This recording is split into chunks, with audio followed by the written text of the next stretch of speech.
Well, hello there. This is the second episode of the coding series, and today we will be handling triggers. So, what are the triggers? So, pretty much these are not necessarily commands. So, meaning you don't have to actually put a prefix so the bot recognizes it. Triggers are pretty much a function that you have specified within the command lines, which activate a function that you have coded within the bot. So, this is gonna be pretty simple over the time. The more you do this, the more you'll get used to it. So I'll explain it to you detailedly in this episode. I hope the previous episode was helpful for you. So moving on, we're gonna go ahead and start. So we're not gonna be doing any command handling or any event handlers, many extra folders. We're just gonna be doing everything within this main file for this episode, just so you can get an idea, right? So, last time we said that every time we activated the bot would come to life, and it's saying this: "I have come to life." That's the event that we have stated in there. So now what we're gonna do is that we're gonna add a new function, which is gonna be client.on message. So message is just the event. We're just gonna pass the variable message. So this variable in here is gonna be this like the representative of this event. So you can pretty much put anything in here. You can just put like message or everything in caps, message this way. This is just a variable. So in here we're just passing in the variable message, and this is going to be the function.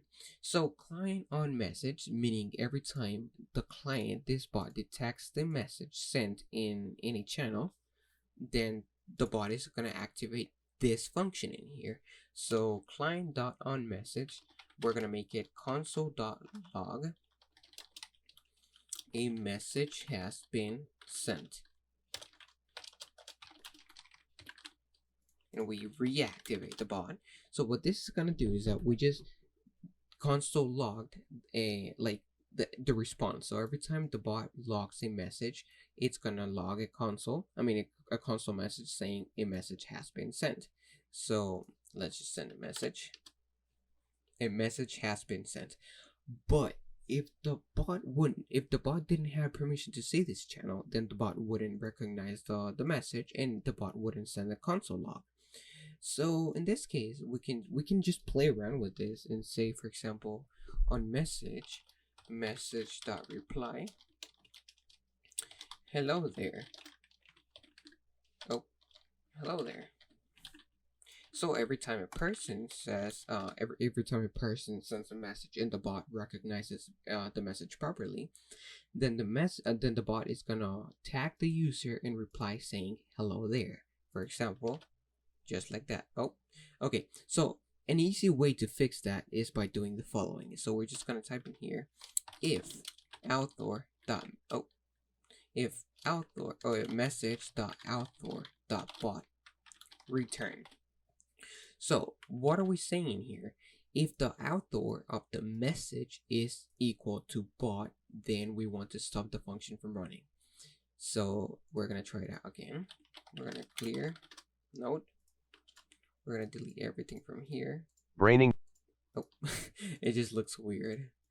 Alright, so we send a message. Hey, hello there. So the bot will no longer repeat the same message over and over and over. What the bot was doing was recognizing its own message and repeating it. It was on a buckle, so it would have never stopped. So an easy way to fix that was by doing this. What is this returning here? So if I were to put this return function at the end of the command, what would happen?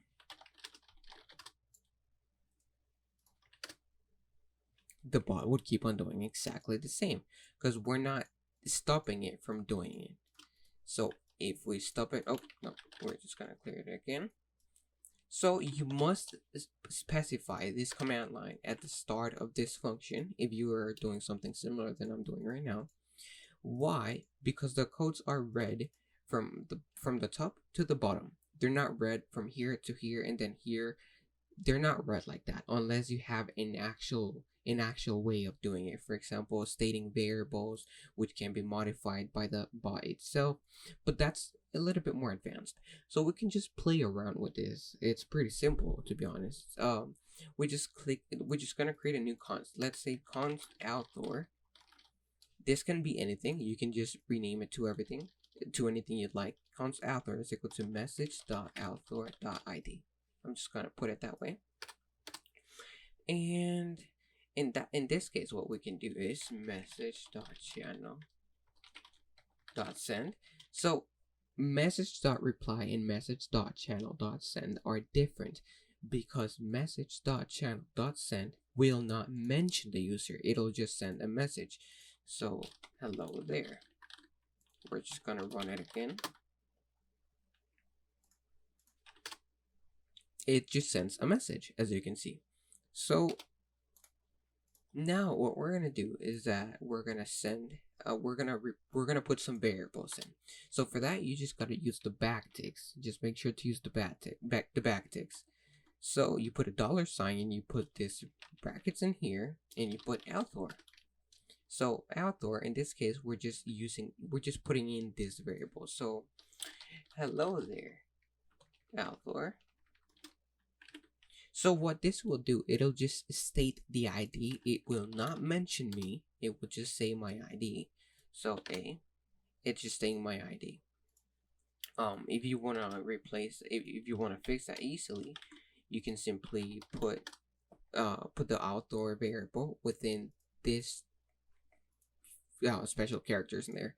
So it'll now mention me. So let's say I want to, why does that work exactly like that? Just to figure it out by yourself, you just have to put a backslash, and you can see the format.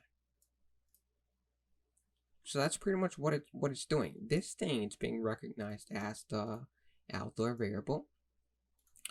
So now let's say we just don't want to put this because you don't have enough time or you're lazy. You can just put in here message.outdoor.tag. We run it again. And it just sends you the username. So there are multiple ways of actually just playing with it. But if you put the username, the actual username, you're no longer able to put them between the ID format because it's not going to mention the user. So that is how you can just have fun and just mess around with the triggers. They're pretty simple. You'll get used to it eventually. So these are just simple commands which can actually get you into the coding and increase your knowledge over time. So let's say we just want to console.log message.content. What am I logging right here? I'm logging everything the player said. So node start. Hello there, and I'm just gonna type everything I want. It'll be logged because I put it in here. So instead of putting this, we can just put const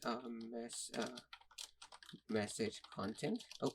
Message content equals message.content. So we just created another constant. So constant variables are never changeable. Like they never get modified. So we're just gonna I'm just gonna walk you through those in future episodes, not in this one. So console.log backticks message content. We are just replacing the actual function with the constant, which includes the function. So as you can see, it still works perfectly. So what if we want the bot to log something only if the user said a specific word?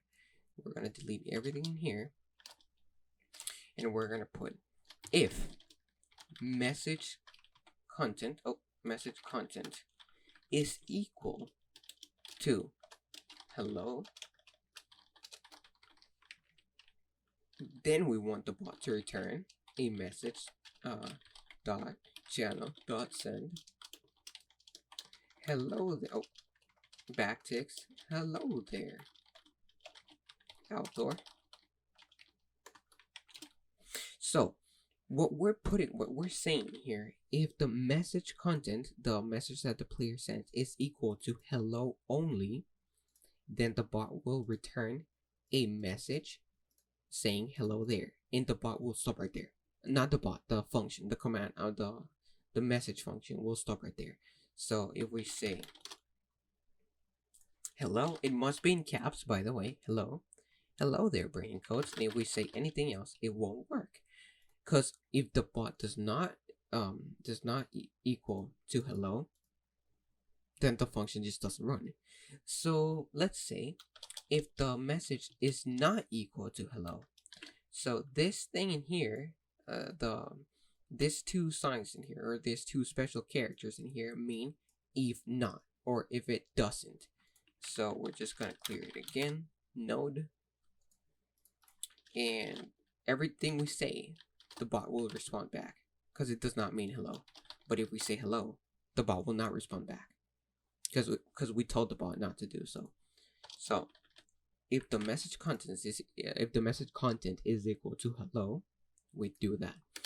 If the message content is equal to by return message.channel.send goodbye author. So in this case, what we're doing is saying if the message content is not equal to by, if the message content is equal to by, then the bot will just return goodbye author. And we're just gonna prove it right now. Hello works perfectly. Bye, it works perfectly, but it won't work without any capitals. So that's something I'll explain to you in a future episode. So you can, as you can see, you can just play around with these triggers. They're pretty cool. So let's say you want to reply with the message content. If message content is equal to message, if the message content dot includes message, then return message.channel.send message content. What are we saying here? If the message content includes this, let me just remove the capital. If the message content includes the word message, then I want the bot to return a message with the entire content that the player said or that the user said. So if I say anything else, it doesn't say anything. But if I do message hello world, the bot will reply with exactly what I said. So hello, this world is beautiful message. Hello, this world is beautiful message. So in here, what we did was pretty simple. If the message content included, so that means that it does not really have to be by only, or it does not have to be the word message only. So in this case, if it just includes the word, so it can have it anywhere in the entire sentence, the bot will send the message content. Or we can just say, you have stated the following sentence and message content. There you go. And we say, hello, this universe is the best to ever exist message. You have stated the following sentence. Hello, this universe is the best to ever exist. Cool. But now, if you want to put this sentence between these backticks in here, hello, just like that, it won't work just like this, because it'll be recognized as a new backtick. So what you have to do is that you have to put it in backslashes. Backslash backtick, backslash backtick. Now it'll work. Hello, this is just a simple, beautiful message. You have stated the following sentence. Hello, this is just a simple, beautiful message. I hope this tutorial was helpful for you, and see you in the next episode.